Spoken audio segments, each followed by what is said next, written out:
Welcome to the Sisters in Loss podcast, a faith-based podcast that spotlights Black women that replace silence with storytelling around pregnancy and infant loss and infertility.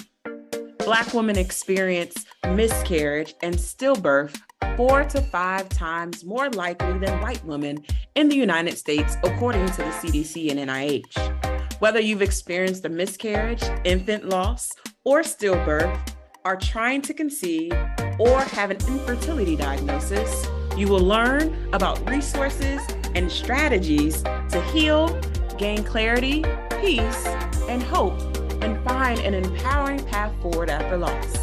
I'm your host, Erica M. Freeman, and you'll hear me interview other sisters in loss from around the world who have healed from such a painful and traumatic experience by sharing their testimonies and stories to inspire and help others turn their pain into their purpose. Storytelling is powerful. Storytelling is activism. Storytelling is healing. Now let's get started.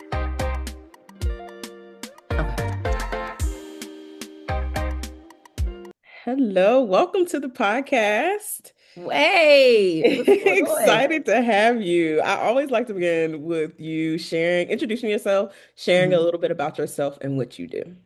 Oh, thank you. Thank you so much, Erica, for having me on. I am Alexia Doumbouya. I am many things. I'm learning more about myself as time goes on. But the one thing I'm going to start with, because this is always what gets people like, what? I am originally from Aliquippa, Pennsylvania. Okay. And I know, right? See, and if you have not heard of Aliquippa, Pennsylvania, I'm hyped because many things Aliquippa is known for centered around athletics, specifically football. So we are actually known as Hall of Fame High. We have the most NFL Hall of Famers in the country, high school with the most NFL Hall of Famers. So we got Ty Law, Tony Dorsett, Mike Ditka, Darrell Revis, and then other amazing folks like myself, So I always like to share that. But I live now in the eastern side of Pennsylvania, around the Philadelphia area. And that's really where the work for me kind of began in this maternal health space, specifically for Black women. And so I'm also a doula. And that's one of the things I love the most. As well, I'm a wife. And I am the mother of 2 junior interns, one 14 and one 6. Crazy, 8 years apart. Right. Very crazy. Very crazy. But obviously, you have a story, and I would love to hear your journey to motherhood and, how that probably birthed your call as a doula. Oh, thank you. There's this layering that has happened in my life, and I thank God for it. And I used to say I decided to become what I didn't have, which is becoming a doula. But now, and the Lord showed me, because there's no other way, I was called to become what I did not have 14 years ago with my first. And so I'm going to center the journey starting there. And then as with everything, as I started on that journey during that time, I then was brought back to a place in my adolescent period, even that really I noticed prepared me for this. So May is Maternal Mental Health Month, right? And I couldn't think of a better time to have this conversation. And my story has helped me to heal. It has helped me to craft what it means to do this work intentionally for Black women and brown persons as well. And so I think 14 years ago, I didn't have the language that I have now of what I suffered through. And that was perinatal mood and anxiety disorder. But it presented itself very much as depression, anxiety, psychosis. And I couldn't figure out why I was in this fog that I couldn't get out of. Now, full transparency, I thought it was the pregnancy hormones, right? Oh, I'm pregnant. This is just what comes with it, because that's what we say and that's what I heard. Then I thought at the time I was going through a separation, which ultimately led to a divorce. And so I'm like, maybe that's it. But as the weeks and days and months went on, I just was so troubled. But I just felt like I couldn't get my head out of it. I was working as an executive at the time. I had an advanced degree at the time. I was taking care of myself financially. So just like all the statistics said, I couldn't financially get my way out of it, couldn't educate my way out of it because it was a state that I was in and I didn't realize it. So I was that 1 in 5 women who navigate maternal mental health. And then what I later realized is that I was seeing people, like I was seeing clinicians, I was going back for checkups, seeing the pediatricians, but no one saw me. So I was seeing all these folks, but no one saw me. And so I think that is what led to the launch of Coco Bump, is what we started as. And we were really just meant to be a platform for moms. Moms checking in with moms. I'm hearing stories about significant loss in my family. I have a cousin who experienced over 7 miscarriages, my own story of loss, and whether choice, and then those that happened to me, if you will. And then I'm hearing other joyful stories too, because I always believe in centering that conversation of joy and justice. But it just seemed like there was a place to allow this community to blossom, and that's where Cocoa Bump started. And then later, I learned from a really great friend of mine whose cousin was a doula about this word doula, and I'm like, "What's that?" And I'm like, "Oh, that is everything that I have been. I have always loved to be my sister's keeper." And that's what kind of took me back to that adolescent age when I had friends that were teen moms, and I'm taking them to appointments and taking them to school and taking care of kids. And that is where I think the journey for me, not even knowing it back then, really began. And those things that were placed inside of me. That I think the last thing I'll say too, the biggest thing in that space was my favorite uncle and aunt experienced the loss of their daughter Faith. She lived for about 30 minutes. And I remember coming for the funeral to Philly at that time. And I remember thinking to myself, like, how does this happen? Why does this happen? And I just remember wanting to be there, wanting to support. And so as a doula, I do get a chance to serve throughout all of those major stages, key stages: pregnancy, postpartum, preconception, and loss. Absolutely. And I think the part as folks who are holding the space and are healers that is tough for us is Mhm. because we we feel so deeply Oh, yes. and we're so empathetic to everyone's circumstances that we kind of spread ourselves thin when it comes to a lot of these journeys. But one thing I love that you shared about was just how loss has impacted your family. And I Yeah. don't know if we really talk about, especially when we have our own personal losses, that's one thing, right? But we don't really talk a lot about how do we really show up for people around us because they Hmm. also experience the loss. So it's almost like another level of grief. It's like grieving, you may be Yeah. grieving yourself, but you also are grieving the expectation of what this new person could have been in the family. So I Yeah. would love for you to talk about just your experience as a doula, as a person really being in those spaces of loss for yourself, for your family members. How have you navigated that, and how do you really process grief Yeah. in community or just within yourself? Oh, that's a great question. And one that is constantly being redefined, I guess I'll say. So it was defined as one way, but it's constantly being redefined. Even as recent, I'll say, as this morning, I was on my Friday prayer call. We're checking in. We're talking about what May is going to bring, and all those things. And one of the things that came up for me is the impact of loss in terms of the multifaceted ways that it's happened.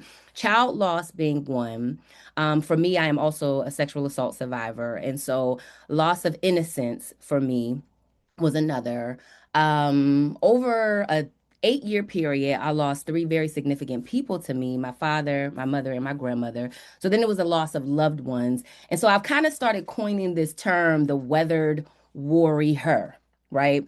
And so I feel like what I'm learning through that is that, and we know this, right? Loss is so fluid. And it could, one day I'm fine, I'm great. May 1st hit this morning, and I'm thinking about the fact that this was the month that culminated a lot of losses for me. And now I'm in a place of like, okay, what does this look like? Because I got a kid prom this afternoon too. I got a dad's den we got to run tomorrow, and it meant standing still. So, one of the ways that I hold space for myself is to, when those emotions come up, to not just push them out the way and be like, oh, just power through. Let me just do. No, let me be still. And that is one of the gifts that I bring into this space as a doula for my fellow doulas, because you said it right. There is wellness that we got to keep in the work. So we got to take care of each other while we're doing it. And then also, when I have that family that has experienced a loss, which I had not that long ago, even when a mother had to say goodnight to her baby for medical complication reasons. And two things came up in that moment, even. I had to help her hold space because there was nothing to process right then and there. There's nothing to process right there. My baby is leaving me and I don't want it. And that hurts. And that's all that we needed to hold space for in that moment. But then also, it was right on the heels of the devastation that had happened to that mom in Georgia, that was kept alive just without any consult, without any autonomy. And that's not justice. That's not support. And so I said to her, I said, as we go through this, as we were walking, I said, I'm here with you. And can I just tell you, I am thankful you could make this decision and it was not made for you. And she took the deepest breath and exhale and was like, I didn't even think about that. And for her, it was what we, look into as the beauty for ashes in this work, in terms of knowing that there is something that we are giving, life, that we are giving back, whether we decided to or not, and then something that we are receiving as well. And so I think when it comes to how I process it and journey through it, it's been to hold myself still because I will busy myself in a heartbeat. Okay. One thing I know how to do is wear a mask. And so I've learned to, like, no, give yourself time, give yourself space and grace. And then that is, again, is the gift that I offer others. I love that. I absolutely love that. And I think that that is the hard part of what we do.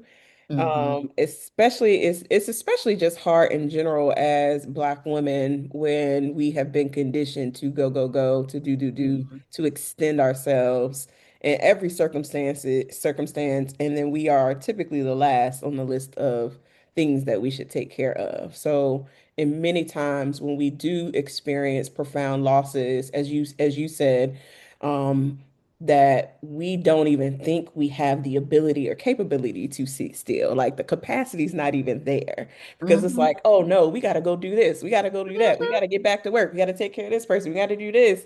And it's like, hold on, sis, you got to take care of yourself first. Yes. And you got to First. be still in order to not only go through your own mental health journey, obviously, but also just for your body to Yes. so you can understand what are the symptoms of grief and how it's affecting your body.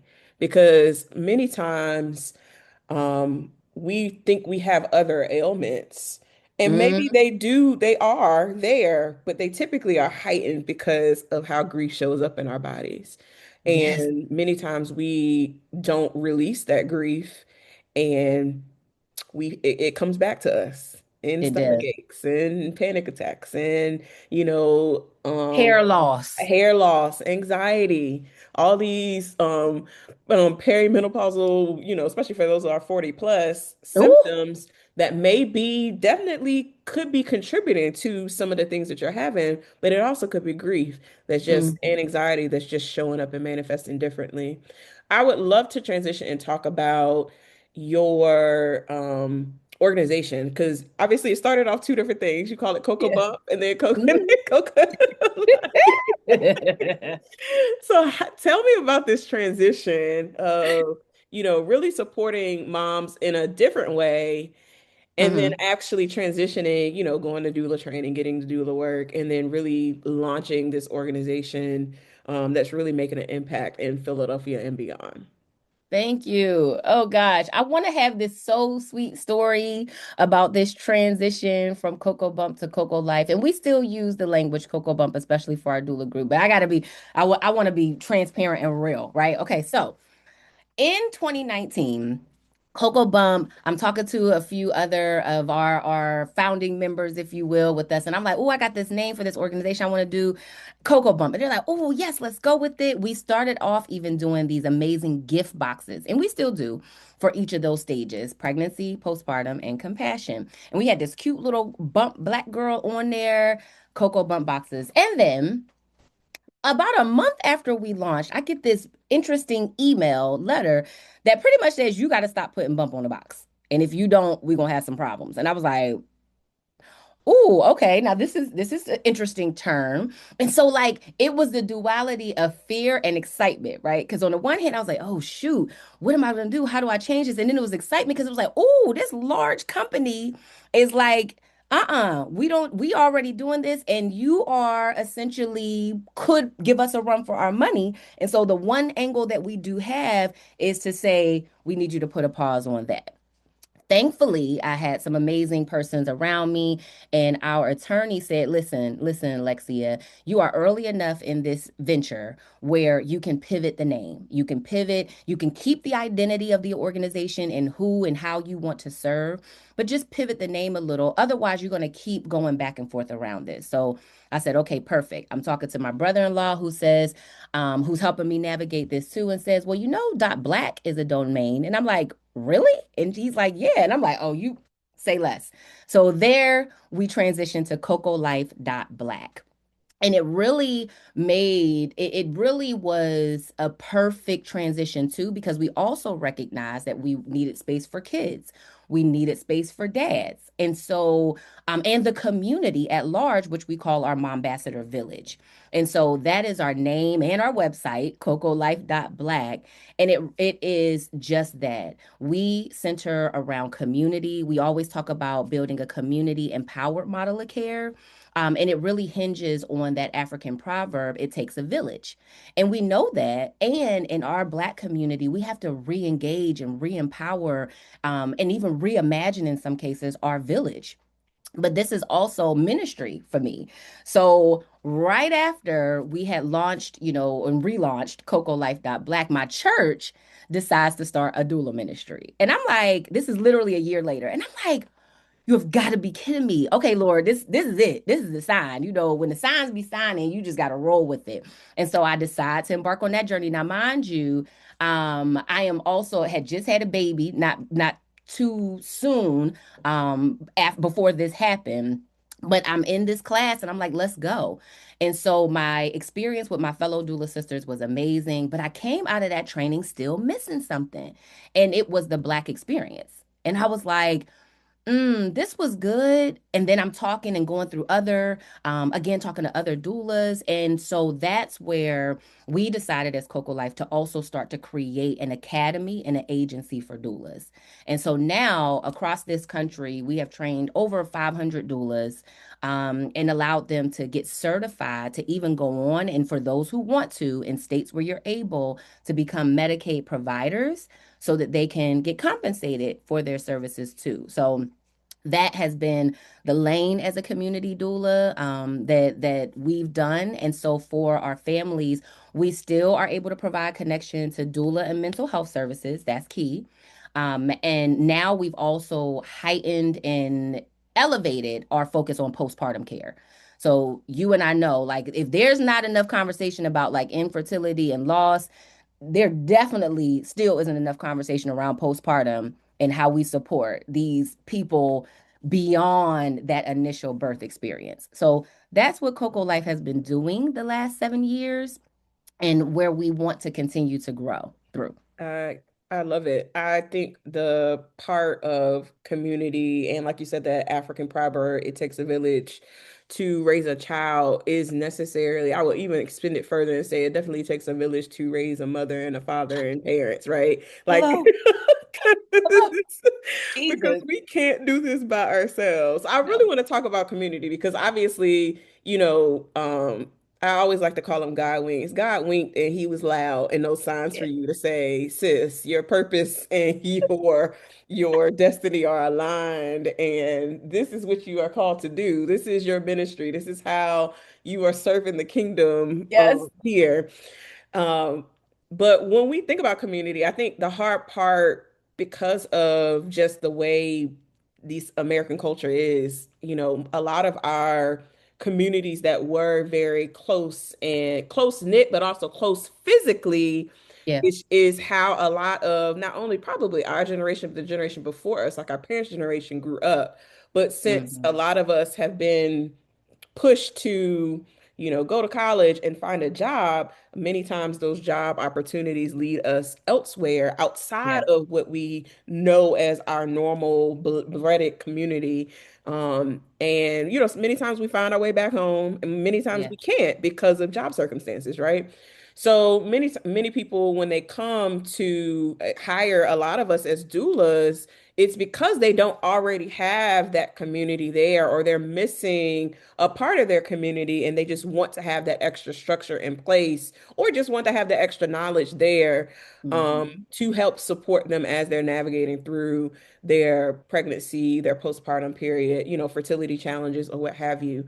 I would love for you to talk about just how much personally community has supported you, especially you got babies that are 8 years apart. So Generations apart. two generations Feel like. apart. And how you have had to navigate really building your own community around Hmm. you. Hmm. But also, how do you and your doula and your mom community really build around each other to make sure we're supporting people in that full continuum of parenthood? Oh man. So my heart is smiling right now. I get so giddy when I hear the word community. And so for me, I mentioned about the divorce. I mentioned about the first time mom at that term in terms of a full term pregnancy and many things I've mentioned. And so what it looked like for me was then I learned quickly because at that point I was in Philadelphia, all right, with this kid. And I'm again going through this transition. And my aunt and uncle, who I mentioned earlier, lived in the area, but they weren't like immediately in the city, and they had kids that they were raising. And so I had to learn to that the importance of building community. Now, I grew up in a small town, Aliquippa, but it was community driven. So it was literally like Cheers, where everybody knows your name. Like, oh, you Omega's daughter. Oh, you Frank's this, that, and da da da. And so everybody could get in your business. And I think that one of the things that hurt us the most as a Black community is when we were starting to try to subscribe many things, but in particular for us in the community building places, when we started to try to subscribe to that whole let me sip my tea and mind my business. No, I'm getting in your business and we need to be in each other's business. And so I started inviting people because that's also the piece is you got to invite people into your business. And so I remember I was just laughing about this with one of my good girlfriends. I had two of my good girlfriends on my baby pickup list at the daycare because if at any moment and we all worked together, I couldn't get there, they could. And they did for me. And so that's what it looked like. I joined the to become a cheer coach at my church because I said I want community in church because I attend a mega church in Philly, E9, but it really is only as big as you allow it to be until you get involved. So I said, well, let me get involved. And then even there, my fellow coaches, they would keep Camille for me when I needed to do different things and work, like you said. And so I think that's what it looked like for me to cultivate community. And then now that has literally become the framework that Coco Life is built on is we are cultivating community. And so what it looks like to help people build that with each other is for our doulas, we host regular virtual and in-person networking events. We do doula wellness days. We were literally just in Alexandria, Virginia over the weekend, myself and another doula scoping out this Bailey and Springs thing y'all got going on down in the DMV. Oh, baby, all the amazingness. And the first thing we came back, or first thing we said when we were there was like, this is where this year's retreat is going to be for the doulas. Yep, like and for the mom ambassadors as well. And so we got our birth worker community, and then we brought in our mom ambassadors, and we said, hey, listen, you may not want a doula, you may not want to be a midwife, et cetera, but you care about Black moms, and Black moms matter to you. And so mom for us literally stands for maternal outcomes matter. We got it copywritten. It's for real, for real. And that is what we live out. So I think that's what it has looked like for me to create community and saw the need. And then when I got remarried, I was able to gain a whole new community with my husband and I through his family. And they've been a blessing because they welcomed my daughter in like you wouldn't even know. And that's the way it should be because we're all just family. And when my husband and I had to say goodnight to my mom and his dad, literally 12 hours between each other. Yes, my mother passed away August 1st of 2018, and his dad that very next morning, August 2nd of 2018. And our community showed up for us too. So it was like showing people how to show up in the joy and the pain, and still being able to move forward together. Mm, my God, my God. Ooh. Yeah. Yes. We talk about loss. I was Woo. Oh, that was a woven. painful year. Yes, exactly. And I would say whole year because obviously you got to go back and relive Yeah. that on the anniversary of the first year of that between all, oh my goodness. Yes, and I think that being able to invite people in is the hard Mhm. thing. So It it's is. so funny because I was just talking about this with a set of friends. I was just like, we need to get back to Sunday dinners. I think I'm going to start this on in May. I was like, we could do potluck style. I can throw some stuff on the grill, but like I need to create community here Yep. and not continue to think about how I grew up at home because that was community at home. That was Yeah. the thing at home. Like Sundays Yeah. after church, we all met up at my grandmother's house. It's how I saw all my cousins all the time. I Yep. may not have seen them during the week, but on Sunday I knew I was going to see them because I always was at my grandmother's house. Or we just stopped Yep. by. It ain't even like we were going to eat. We would just stop by Mm-mm. because everybody was there. Be in Everybody was space. in community. Yes. So I love that you said that you really do invite people in. And obviously, that's a whole nother podcast to talk about, divorce and dating Yes. and a whole thing. But, Yes. and then your husband's family obviously was welcome into your daughter, and that was a whole nother set of community that you've developed. Um, the other thing I do like that your organization does is ensures that like kind of no mom left behind. Like you want to make Yeah. sure that each of the mothers, especially if they have a passion or purpose about this work, that they Yes. find a way and a space that they can still do the work and they don't have to do it in a traditional birthwork Hmm. way because that is not everybody's calling. That's not what everybody is equipped to do. God has, capable, equipped people with so many different things, so it's good that you're open to and allow people the space to do whatever that they are called to do. So that's a blessing. I Thank also would you. love for you to talk about just around, you hit a little bit on it, but I want you to deep dive a little bit deeper. Like, really, how can we show up better for people Mm, across the paradigm of pregnancy, um, postpartum, pregnancy and infant loss. I mean, yeah. all of the above. Like, how can we make sure as community members that we are showing up better for people? Thank you for that question. I love that. And so I'm going to contradict myself real good and say one thing I'll say. And I'm gonna start with the compassion side. So I'll break this into the stages. And under our compassion work, it is not only supporting moms and families and parents who have experienced the loss of a child, but also a significant loved one. Also navigating infertility or fertility challenges. And each of those became a pillar for us because of the voice that is represented in it. So one of those founding members that I mentioned at first, at 7 months pregnant, she lost her husband. And it was a devastating loss that she had, like him being found passed away. And he was a big presence in her life and in Philly, of course. And so this is also a woman who had to navigate loss of a child before because she had miscarriages.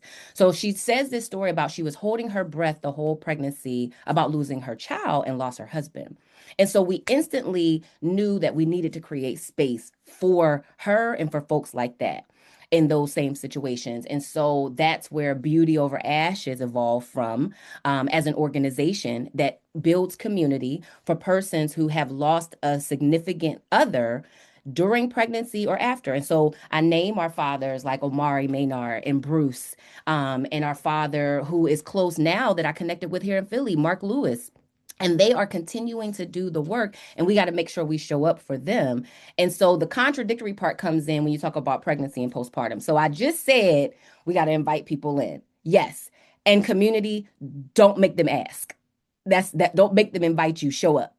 And so that's the piece, is like, I think the best and the most advice when I do my doula check-ins and follow up, I ask mom and dad or in the families, who is going to be around you throughout this period. Now, if they don't name folks, perfect. I'm going to help you build community, and we got one here ready, set, go.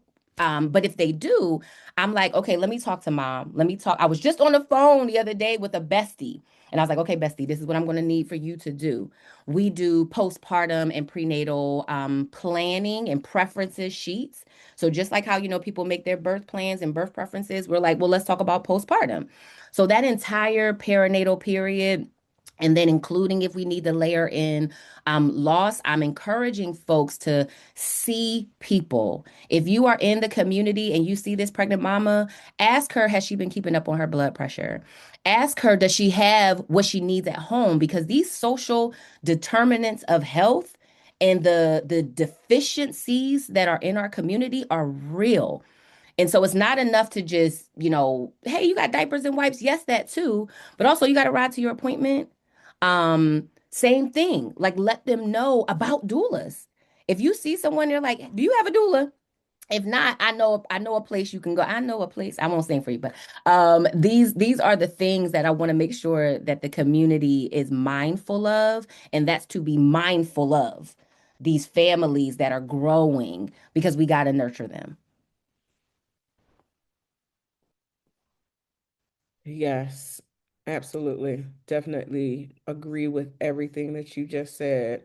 I want to I want to talk about just future planning. Like, what's your dream? The dream planning of Coco Life Black, and how, thinking about legacy and Hmm. meaning and just the next steps, because I think when we think about Black maternal health as a whole, obviously there's so much that we can tackle. There's so much more work that can be done, but in a ideal world where this Hmm. administration is not in Hmm. office, where we have policy members, folks who are elected officials locally at the state level as well as the federal level, that are really moving and advancing policy around women's health, reproductive rights, and justice.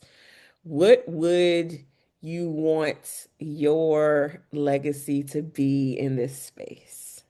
Ooh, oh man. So I think in terms of, like, what would they say? What would they say? What would they What would say they Alexia say? did and Coco Life did?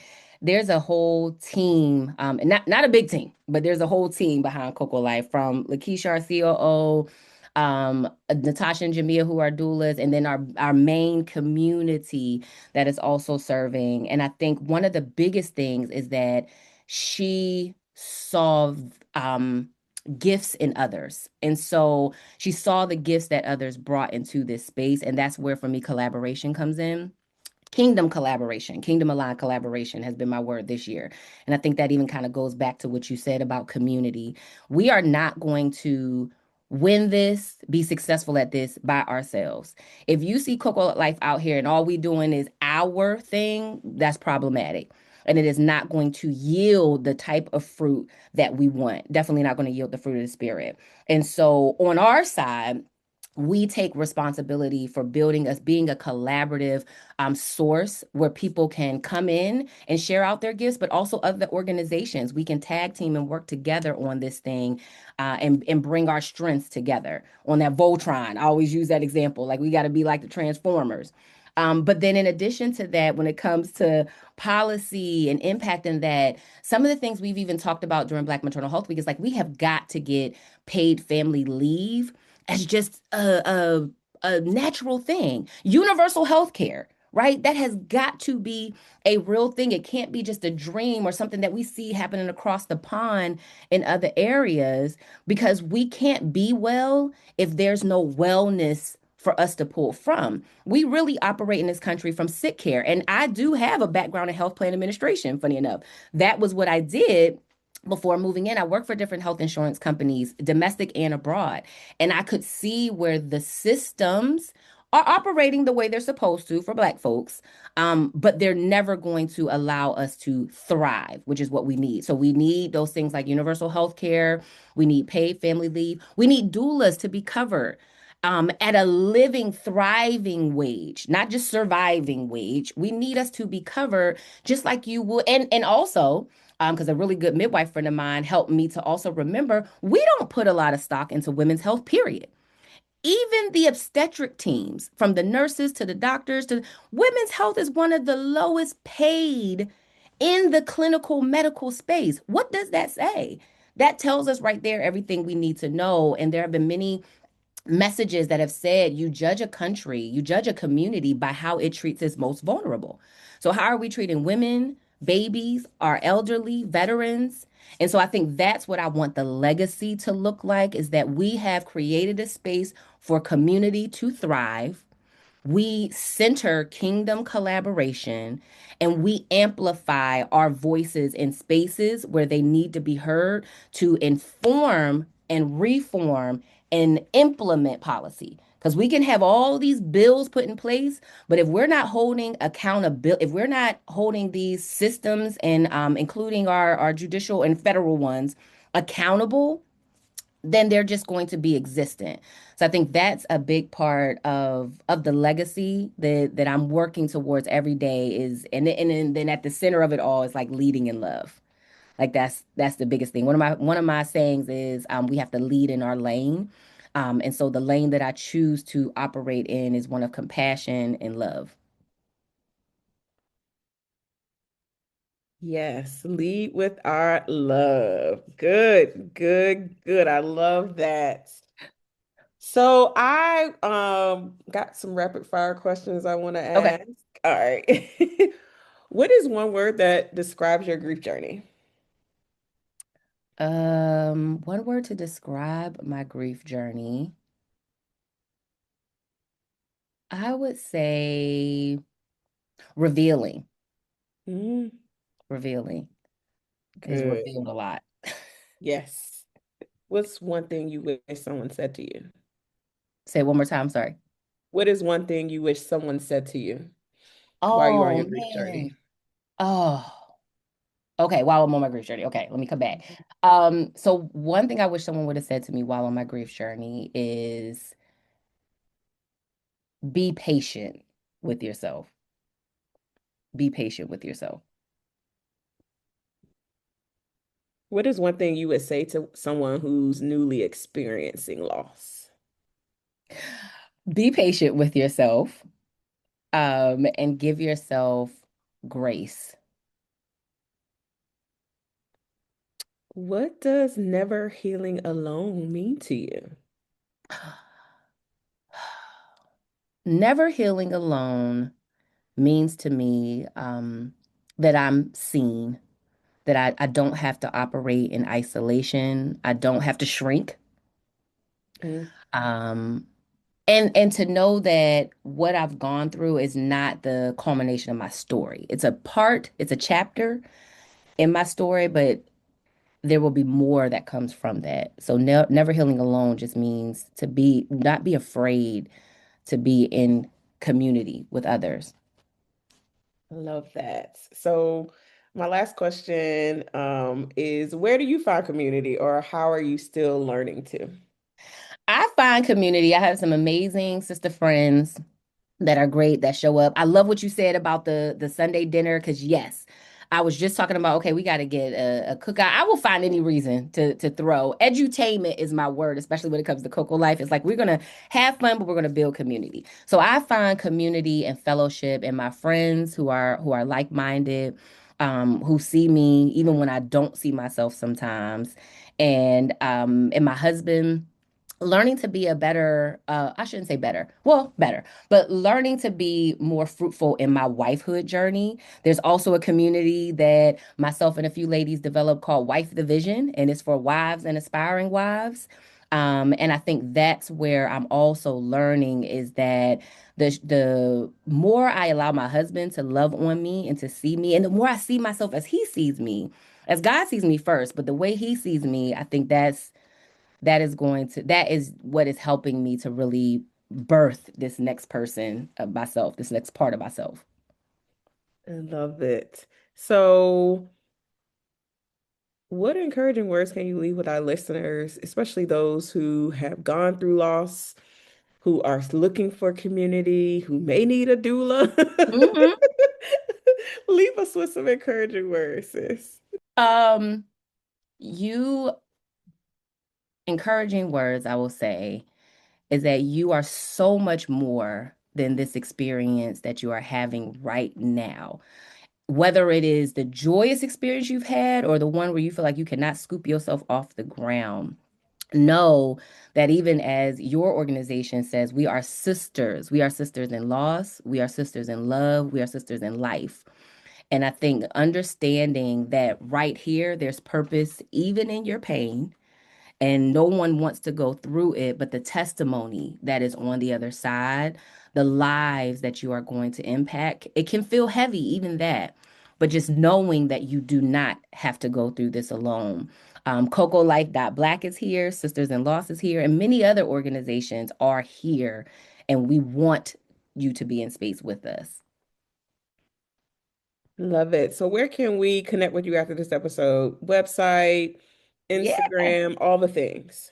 Instagram, we are cocolife.black. We're actually cocolife.black on Instagram, LinkedIn, Facebook, and that is the website. So cocolife.black is our website. You can go on there to learn about if you're interested in becoming a doula. Soon we are going to, hopefully with a little support and influence from our sister-in-laws here, we're going to be launching our Compassion Doula microcert that also helps folks to understand how to support those navigating the NICU and infertility. And so you can learn about all of our services and all the things that we do at cocolife.black. And if you want us to come to a theater near you, because we have ambassador communities all over this country, just say the word. Send the battle cry, send the cry out. We are there. Love it. Thank you so much, Alexia, for sharing your story, for being on Thank the you. podcast. Thank you, Definitely a long Erica. time coming. Yes, yes, yes. This is so good. I'm so excited Yes, for you. I love what you're doing. Continue to keep inspiring all of us and doing this work that God called you to do. Same. Thank you. You too. Thank you. Thank you for listening to today's episode. For show notes, go to sistersinloss.com to stay connected with us and join the Sisters in Loss community and receive my weekly newsletter. Please go to sistersinloss.com/newsletter. That is sistersinloss.com/newsletter. Please rate and review this episode, and I will talk to you next week.